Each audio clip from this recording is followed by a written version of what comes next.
मैं अमिता डोभाल अपने YouTube channel भाषा सेतु के माध्यम से कवि रस खान के समय के प्रश्नोत्तर लेकर प्रस्तुत हूँ।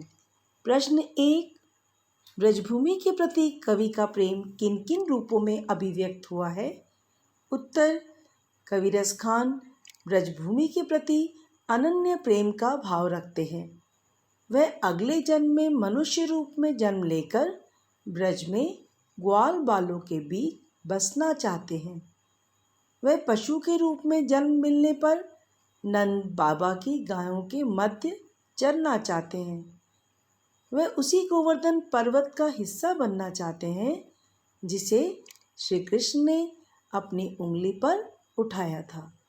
वह पक्षी बनकर उसी कदम के पेड़ पर बसेरा बनाना चाहते हैं जहाँ कृष्ण रास रचाया करते थे। कवि ब्रज के वन, बाग और तालाब का सौंदर्य देखते रहना चाहते हैं। कवि रस खान हर जन्म में कृष्ण का सामीप्य चाहते हैं।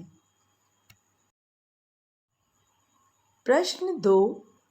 कवि का ब्रज के वन, बाग और तालाब को निहारने के पीछे क्या कारण है? उत्तर। कवि श्री कृष्ण और उनसे जुड़ी हर वस्तु से अगाध प्यार करते हैं।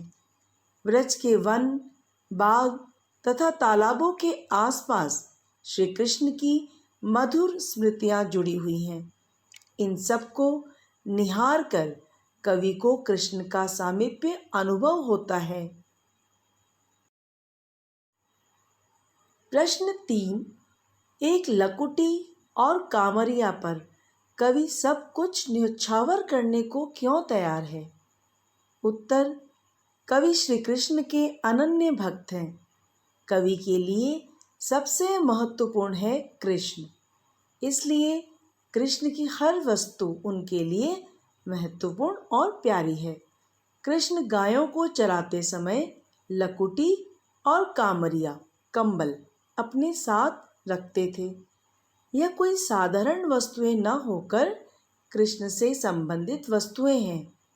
यही कारण है कि कृष्ण की लाठी और कंबल के लिए कवि अपना सर्वस्व न्यौछावर करने को तैयार है। प्रश्न 4। सखी ने कृष्ण का कैसा रूप धारण करने का आग्रह किया था? अपने शब्दों में वर्णन कीजिए। उत्तर। सखी गोपी से कृष्ण का मोहक रूप धारण करने का आग्रह करती है। सखी गोपी से वही सब कुछ धारण करने के लिए कहती है जो कृष्ण धारण करते हैं। सखी ने गोपी से आग्रह किया था कि वह कृष्ण के समान सिर पर मोर के पंखों का मुकुट धारण करे, गले में गुंजों की माला पहने, तन पर पीले वस्त्र पहने, हाथों में लाठी लेकर वन में गायों को चराने जाए। प्रश्न 5। आपके विचार से कवि पशु, पक्षी और पहाड़ के रूप में भी कृष्ण का सानिध्य क्यों प्राप्त करना चाहते हैं? उत्तर। मेरे विचार से कवि पशु, पक्षी और पहाड़ के रूप में भी कृष्ण का सानिध्य इसलिए पाना चाहते हैं क्योंकि वह श्री कृष्ण के अनन्य भक्त हैं। वह हर जन्म में, हर रूप में अपने इष्ट देव श्री कृष्ण का सामीप्य पाना चाहते हैं। वह ब्रजभूमि के पशु, पक्षी और पहाड़ में श्री कृष्ण की निकटता महसूस करते हैं।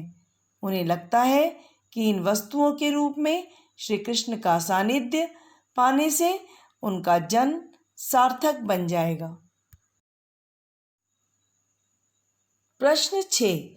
चौथे सवैये के अनुसार गोपियां अपने आप को क्यों विवश पाती हैं? उत्तर। चौथे सवैये के अनुसार श्री कृष्ण का रूप अत्यंत मोहक है तथा उनकी मुरली की धुन बड़ी मधुर तथा मादक है। इन दोनों से बचना गोपियों के लिए अत्यंत कठिन है। गोपियां कृष्ण की सुंदरता तथा मुरली की मधुर तान पर आसक्त हैं, इसलिए वे कृष्ण के समक्ष स्वयं को विवश पाती हैं और कृष्ण की होकर रह जाती हैं। प्रश्न 7, भाव स्पष्ट कीजिए। क, कोटिक ए कल धौत के धाम, करील के कुंजन ऊपर वारो। उत्तर, उपरोक्त पंक्तियों का भाव यह है कि कवि ब्रज के कांटेदार झाड़ियों व कुंजों पर करोड़ों महलों के सुखों को भी निछावर करने के लिए तैयार है। कहने का तात्पर्य यह है कि जो आत्मिक सुख ब्रज की प्राकृतिक छटा में है, वैसा सुख संसार की किसी भी सांसारिक वस्तु में नहीं है। कवि रसखान ब्रज के इन कुंजों को सैकड़ों स्वर्ण भवनों से भी ज्यादा प्रिय एवं कीमती मानते हैं। ख, माईरी व मुक्की मुस्कानी, सम्हारी न जेहे न जेहे न जेहे। उत्तर, उपर्युक्त पंक्तियों का भाव यह है कि कृष्ण की मुस्कान इतनी मोहक है कि गोपी से सही नहीं जाती है। अर्थात कृष्ण की मुस्कान पर गोपी इस तरह मोहित हो जाती है कि लोक लाज का भी भय उनके मन में नहीं रहता और गोपी कृष्ण के रूप सौंदर्य के प्रति आसक्त हो जाती है। प्रश्न 8, कालिंदी कूल कदम के डारण में कौन सा अलंकार है?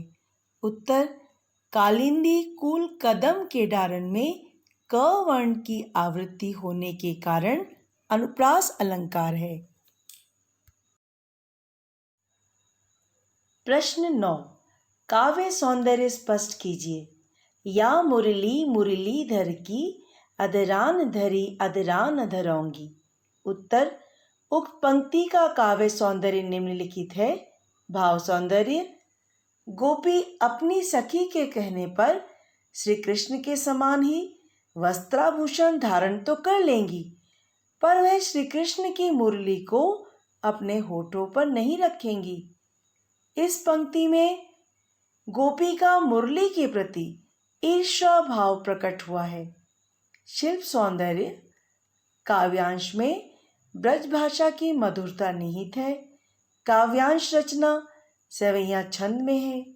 ध, म तथा र वर्णों की आवृत्ति के कारण अनुप्रास अलंकार है। मुरलीधर विशेषण का सुंदर प्रयोग हुआ है। मुरली, मुरलीधर तथा अधरान होठों पर, अधरान न होठों पर नहीं में यमक अलंकार है। काव्यांश में माधुर्य गुण व्याप्त है।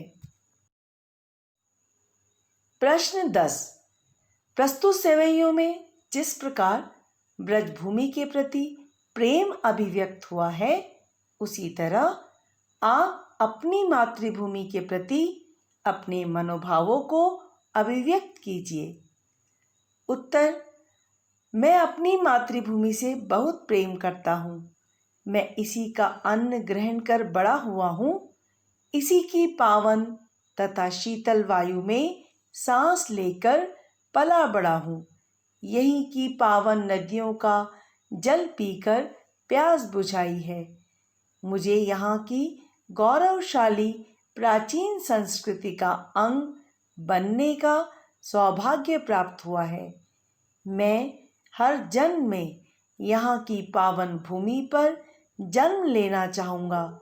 मैं अपनी मातृभूमि की रक्षा के लिए अपना सब कुछ न्यौछावर करने को तैयार हूँ। आशा है आपको प्रश्नोत्तर स्पष्ट हुए होंगे। मिलते हैं एक नई वीडियो के साथ अगले अंक में।